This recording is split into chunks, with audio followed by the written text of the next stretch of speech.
একসময়ে হার্দিক পান্ডিয়ার সঙ্গে সম্পর্কের গুঞ্জন ছিল এশা গুপ্তের।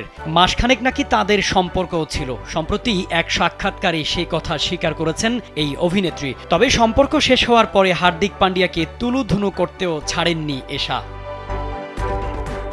2018 সালে কফি উইথ কারান অনুষ্ঠানে হার্দিকের মন্তব্য নিয়ে বিতর্ক তৈরি হয়েছিল।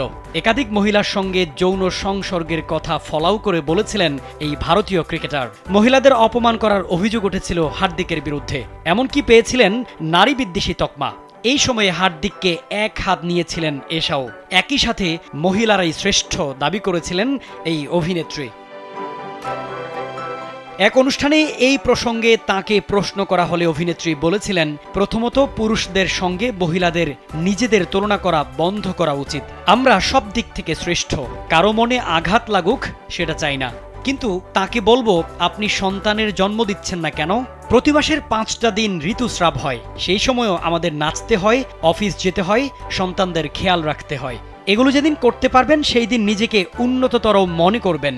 এই ঘটনার বেশ কিছুদিন আগেই হার্দিকের সঙ্গে সম্পর্ক ভেঙে গিয়েছিল এশার।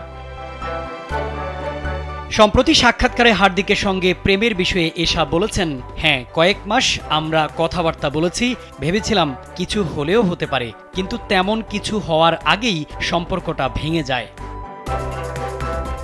কি কারণে এত অল্প সময়ে পরস্পরের প্রতি আগ্রহ হারিয়েছিলেন তারা? এশা বলেন, আমরা বেশ কয়েকবার দেখা করেছিলাম ঠিকই, কিন্তু নিমেষেই সেই ভালো লাগা উড়ে যায়। হয়তো সময় ছিল না, আমাদের বোঝাপড়াও ঠিক ছিল না, প্রেমটা শেষ পর্যন্ত হয়নি। তা বলে কোনো রাগ নেই। এশা সাফ জানিয়ে দিয়েছেন, হার্দিকের সঙ্গে এখন আর তার কোনো যোগাযোগ নেই।